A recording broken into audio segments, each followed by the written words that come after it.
حدیث مبارکہ میں ہے، صحابہ نے پوچھا یا رسول اللہ صلی اللہ علیہ وسلم ما ہی الاضاحی، یہ قربانی کیا چیز ہے؟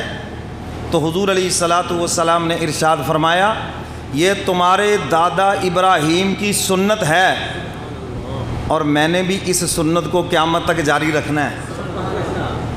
اچھا، سنت ابراہیمی تو ذبح کرتے ہیں عید کے دن، اور جو سنت محمدی ہے، جی میں نے نہیں کچھ کہنا، آپ خود ہی کہہ لیں جو کہنا ہے، بات سمجھ آ رہی کہ نہیں؟ سنت ابراہیمی وہ تو ذبح کر دی، ٹھیک ہے، آپ نے ثواب کمایا ایک ایک بال کے بدلے، اور جو سنت محمدی ہے یہ کس نے آپ کو کہہ دیا کہ اس کو بھی ذبح کرو؟ مجھے بات سمجھ آ رہی؟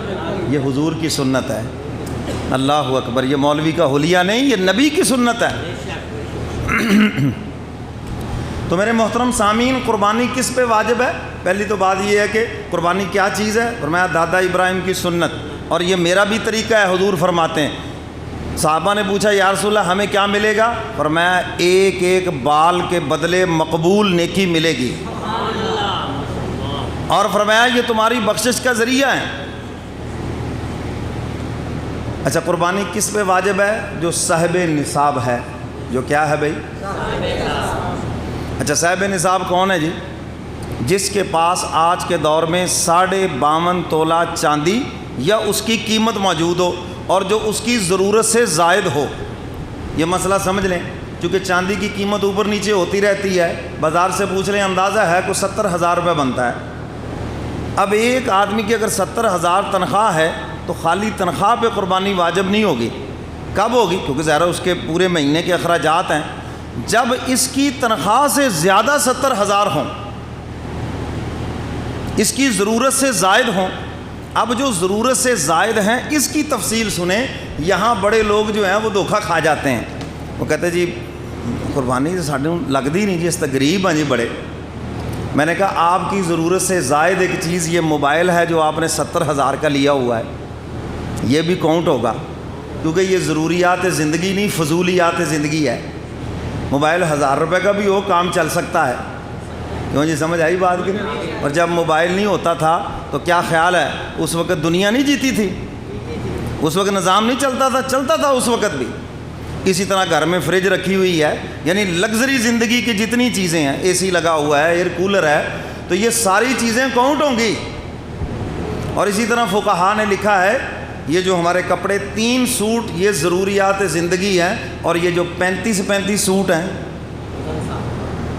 جی، اگر میں آپ سے کہوں کہ سردیوں اور گرمیوں کے مجھے یہیں بیٹھے سوٹوں کی تعداد بتاؤ تو ہو سکتا ہے آپ میں سے اکثر لوگ فیل ہو جائیں۔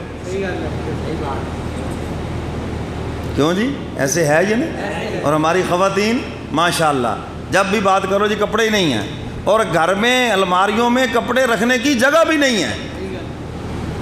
کیوں جی؟ نہ بسترے رکھنے کی جگہ ہے پیٹیوں میں، وہ اتنے لائنیں لگی ہوئی ہیں، ماں باپ نے دے دیے 20 بسترے، اب 20 بچے ہوں تو جا کر وہ استعمال ہوں۔ کیوں جی؟ تو بھائی ان پر بھی قربانی واجب ہے۔ یہ جو سوٹ تم نے 35 بنا، یہ کوئی 200 کا سوٹ آتا ہے، فخر سے بتاتے جی 5,000 کا ہے جی، 4,000 کا ہے، ہماری بہنیں بیٹیاں بھی بتاتی ہیں جی 6,000 کا ہے جی، اتنی سلائی لگ گئی، تو 6,000 کے حساب سے 30 سوٹوں کی قیمت تو لگاؤ۔ سمجھ آ رہی ہے بات؟ تو ان سب پر قربانی واجب ہے۔ یہ کیا تم نے تماشا بنا رکھا ہے جی ابے دی قربانی دے دو بس ایک کی جی؟ اگر باپ صاحب حیثیت ہے اس کے ذمے بھی قربانی ہے، بیٹا کاروبار کرتا ہے اس کے ذمے بھی قربانی ہے، اگر آپ نے اپنے بچوں کے نام پلاٹ لگوا دیے ہیں تو ان کے ذمے بھی قربانی ہے، اگر آپ نے اپنی بچی کے لیے سونا خرید کے رکھا ہوا ہے تو اس کے ذمے بھی قربانی ہے۔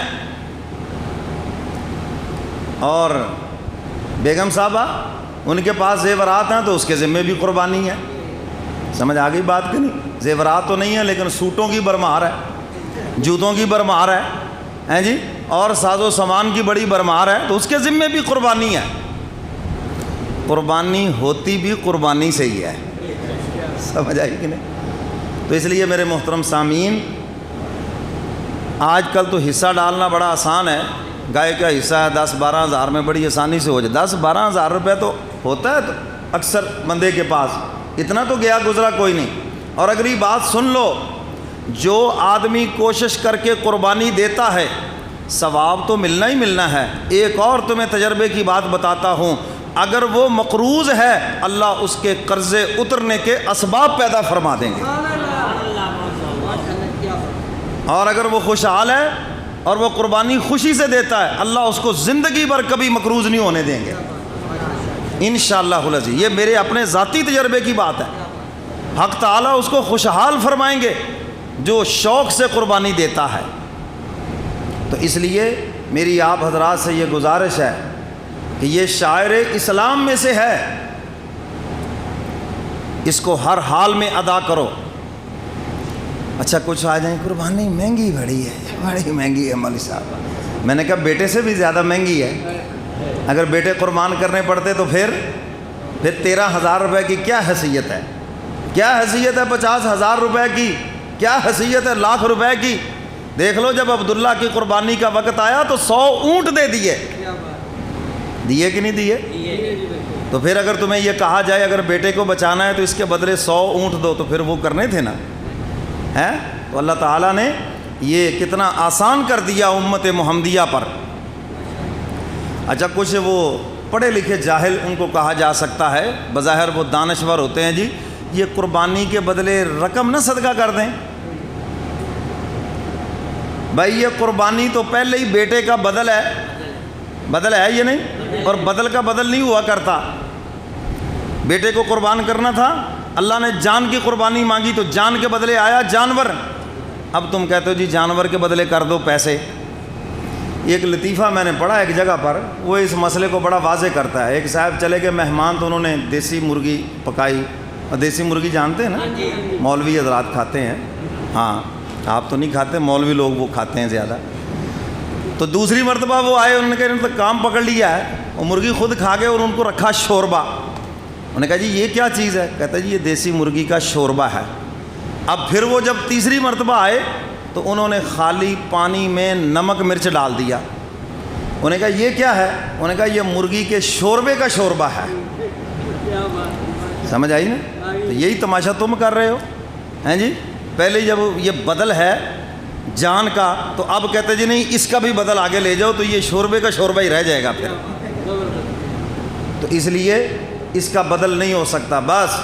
اور حدیث مبارکہ میں وضاحت ہو گئی، حق تعالیٰ فرماتے ہیں عید الاضحیٰ کے دن سوائے جانور کے ذبح کرنے کے مجھے اور کچھ پسند ہی نہیں ہے۔ دانشوروں کے منہ پہ مٹی ڈال دی اللہ نے کہ مجھے پسند ہی نہیں ہے، کیوں بکواس کرتے ہو، اس کے بدلے جانوروں کے بدلے پیسے دے دیے جائیں۔ اللہ کہتے مجھے پسند ہی نہیں ہے۔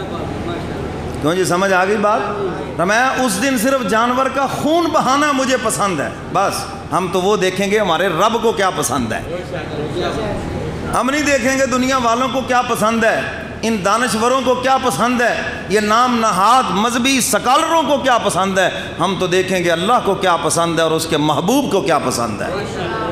تو جب حدیث مبارکہ میں وضاحت کر دی اور حضور علیہ الصلاۃ والسلام نے اپنی زبان مبارک سے ارشاد فرما دیا کہ اس دن جانور کو ذبح کرنے کے علاوہ اللہ کو اور کوئی عمل پسند ہی نہیں ہے، تو بات سمجھ آ گئی۔